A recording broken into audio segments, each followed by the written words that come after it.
এক নাম্বার, বিলম্বে ইফতার করবেন না কখনো। এক নাম্বার, দেরি করে ইফতার করা নিষিদ্ধ। ইহুদিরা দেরি করে ইফতার করে। লা ইয়াজালুন নাসু আলা খাইরিন মা আজ্জালুল ফিতরা। বিশ্বনবী বলেছেন, এই উম্মত যতদিন আগে আগে ইফতার করবে, এই উম্মতের কপাল থেকে কল্যাণ কেউ ছিনিয়ে নিতে পারবে না। চিল্লায় বলেন ঠিক কি না? আজানের জন্য বসে থাকবেন না, সময় দেখবেন। স্থানীয় সময় যখন সূর্যাস্ত হওয়া মাত্রই বিসমিল্লাহ, খেজুর খেয়ে ফেলবো। পারবেন তো নাকি দেরি করবেন? 2 নাম্বার, রমাদানের পবিত্রতা বজায় রাখবো। কোনো তর্ক বিতর্ক অশ্লীলতায় আমরা জড়াবো না, ঝগড়া করবো না, সরাসরিও না, ফেসবুকেও না। করবেন কেউ গালি দিলে বলবেন ইন্নিমরুন সায়েম, আমি রোজাদার।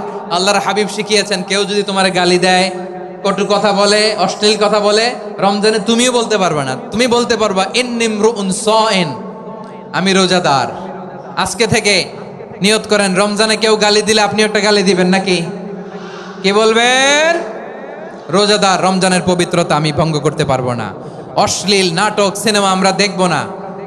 যে রমজানে মিথ্যা কথা, মিথ্যা কাজ, মিথ্যা সাক্ষী ছাড়তে পারে নাই, তার না খেয়ে থাকা, উপবাস থাকা দিয়ে আল্লাহর কিছু যায় আসে না।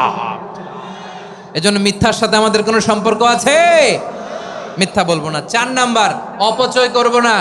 ইন্নাল মুবাযযিরিনা কানু ইখওয়ানা শায়াতিন ওয়া কানা শাইতানু লিরাব্বিহি কাফুরা। অপচয়কারী শয়তানের ভাই। আচ্ছা, যে শয়তানের ভাই ও নিজেও আরেকটা কি? শয়তান। যে শয়তানের ভাই ও নিজেও আরেকটা কি?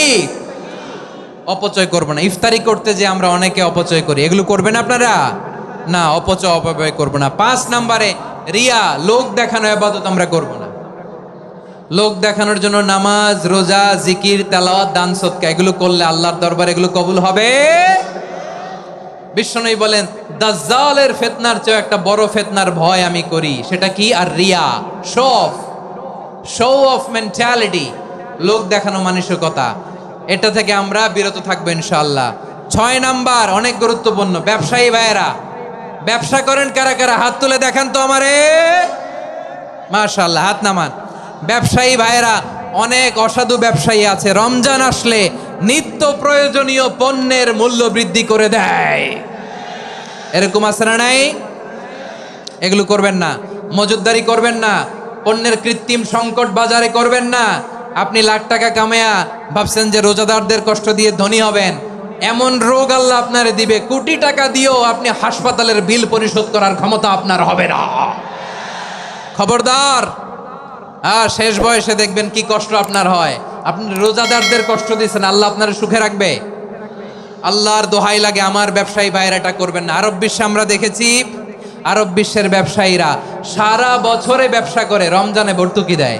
আর আমার দেশের কিছু অসাধু ব্যবসায়ী রমজানে গলাকাটা ব্যবসা করে আর সারা বছর সইটার উপর দিয়ে চলে। চিল্লায় বলেন ঠিক কিনা?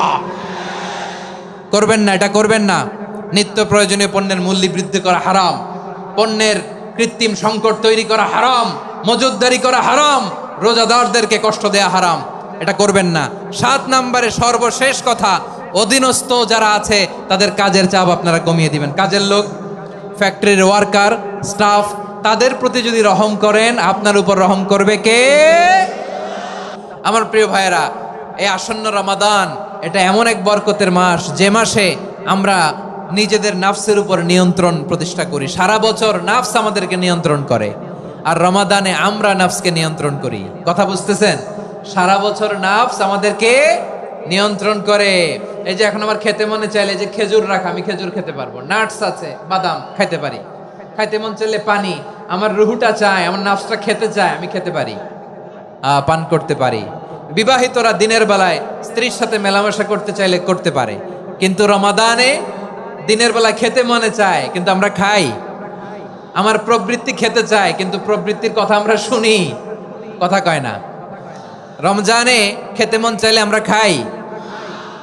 তৃষ্ণায় গলা ফেটে যায়, গলার ছাতি ফেটে যায়, কিন্তু এক ঢোক পানি কি আমরা গিলি? বিবাহিতরা দিনের বেলা স্ত্রীর সাথে কি মেলামেশায় যায় না। তার মানে সারা বছর নফস আমাদেরকে নিয়ন্ত্রণ করে, আর রমাদানে নফসের উপর আমরা নিয়ন্ত্রণ প্রতিষ্ঠা করি। নফসের লাগাম আমরা রমাদানে টেনে ধরে। চিল্লায় বলেন ঠিক কিনা?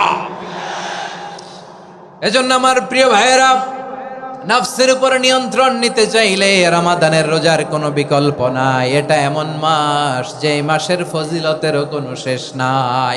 এই মাসকে বলা হয় দ্য মান্থ অফ হোপ। এটা আশা জাগানিয়া মাস। রমজানের কথা শুনলেই আশা জাগে না হৃদয়ে?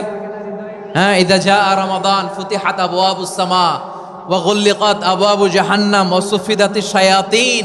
রমাদান আসলে আকাশের দরজাগুলো খুলে দেওয়া হয়, মানে জান্নাতের। জাহান্নামের দরজাগুলোকে লক করে দেওয়া হয়, শয়তানকে চেইন আপ করা হয়। ইবাদত করলে শুধু করতেই মনে চায়। চিল্লায় বলেন না সুবহানাল্লাহ। রমজানে ইবাদতে যেই মজা পাওয়া যায় সারা বছর অন্য কোনো মাসে এই মজা আপনি পান? আমার চাঁপাইনবাবগঞ্জের ভাইরা আওয়াজ করে বলেন না, রমজানে ইবাদতে যেই মজা অন্য মাসে এটা পান?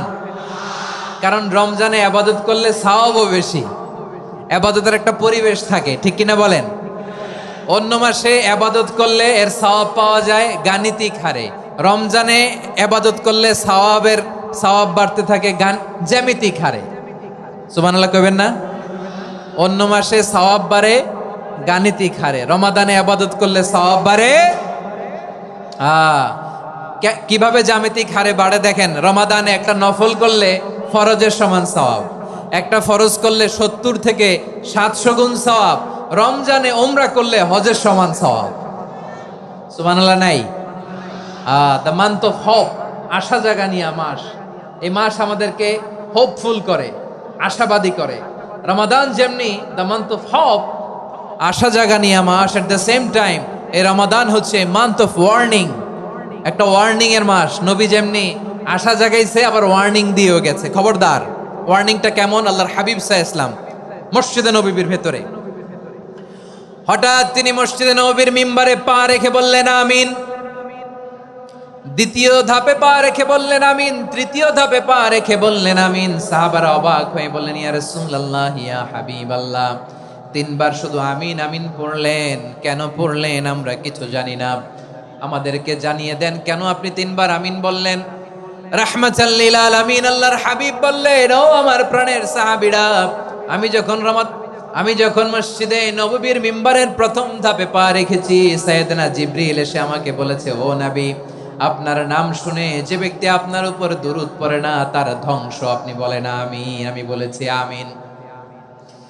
দ্বিতীয় ধাপে পা রাখার পর সাইয়েদনা জিবরিল বললেন, ইয়া রাসূলুল্লাহ, মাতা পিতাকে বার্ধক্য অবস্থায় পেয়ে তাদের সেবা করে, তাদের সাথে সদাচরণ করে যে সন্তান জান্নাত কামাতে পারলো না তার জন্য ধ্বংস। আপনি বলেন আমিন। আমি বলেছি আমিন।